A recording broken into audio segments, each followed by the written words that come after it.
안녕하십니까, 이용혜 기사입니다.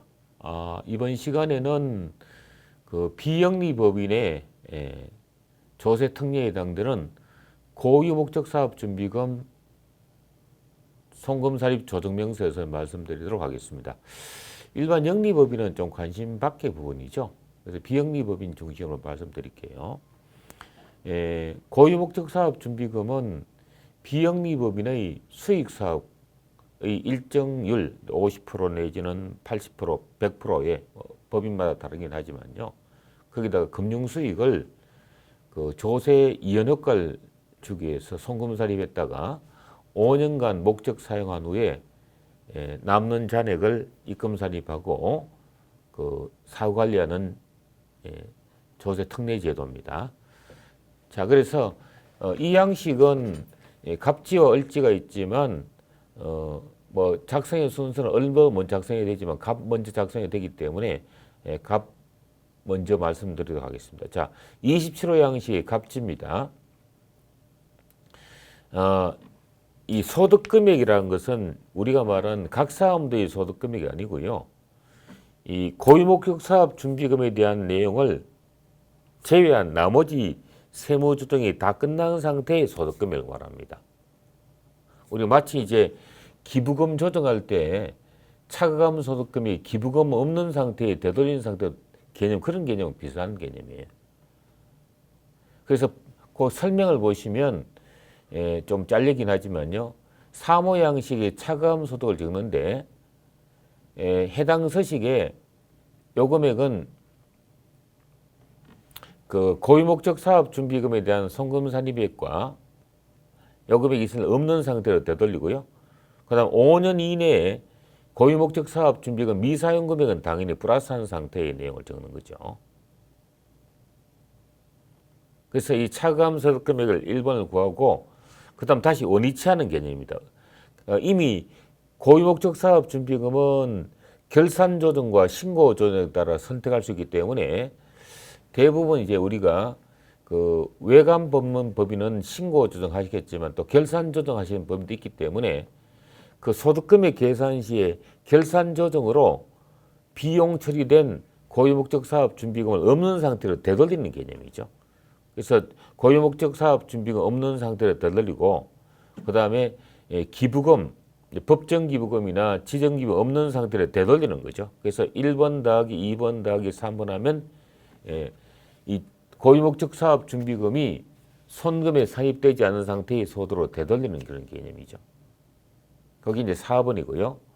5번이 뭐냐면 법인세법 29조 1랑 1호부터 3호까지 금융수익이죠. 이제 이자 소득, 배당 소득인데 다만 비영업 대금 이익은 그 고유목적 사업 준비금의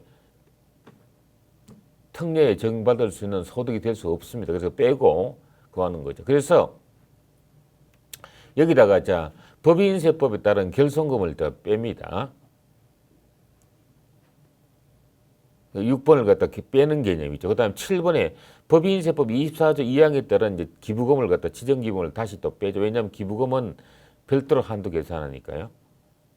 그 다음 8번이 뭐냐면 조세특례제한법에 따라서 농협이나 수협에 따른 수익금액 이하는 거니까 이거는 뭐 그렇게 그 중요한 내용은 아니겠습니다. 그래서 이 4번의 소득금액에서 거기 포함된 금융수익과 결손금과 기부금을 뺀 상태의 소득이 구분이 되는 거죠.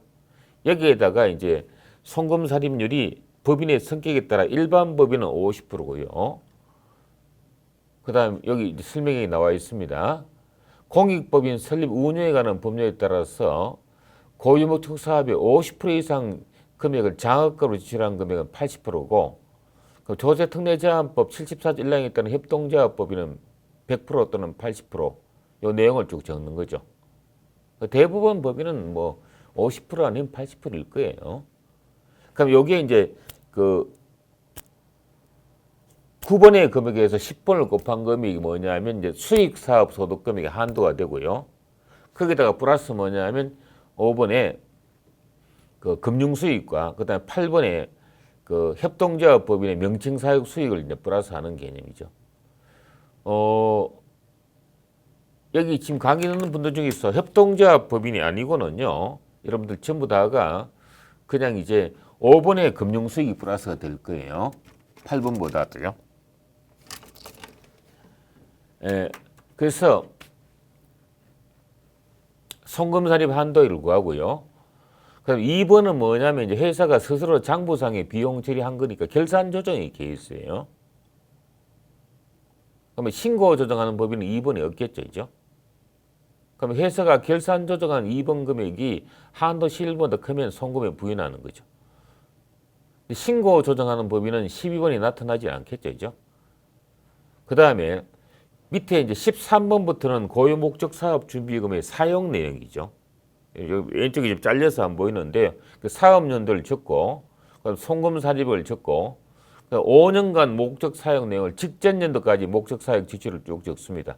요 15번의 직전 연도까지 고유 목적 사업 지출액과 해당 연도의 지출액은 다음에 어디냐면 밑에 그 고유 목적 사업 준비 을지에 이제 준비금에 대한 사용 내역을 적는 거죠.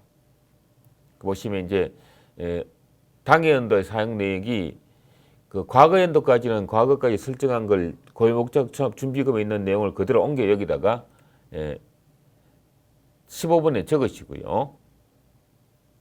그다음 16번은 해당 연도의 지출액은 이제 을지에 해당된 내용 여기 사용 내용을 갖다가 지정기부금, 고유 목적 사업비, 운영비 내용을 적어서 적요 지출액, 지출처 금액을 적어서 나온 금액을 갑지의 16번 안에 여기다가 옮겨 적는 거라는 얘기죠.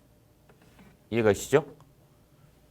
그럼 준비금은 목적 사용기간이 5년이니까 당연히 선입선출법으로 먼저 설정한 준비금을 먼저 사용한 걸로 해서 쭉 정리되는 겁니다. 그러면 이제 5년이 경과되는데 미사용분은 입금 산입하겠죠, 그죠?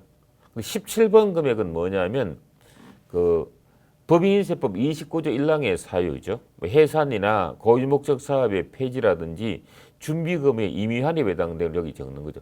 실무에 이런 경우 잘 없겠죠, 그죠?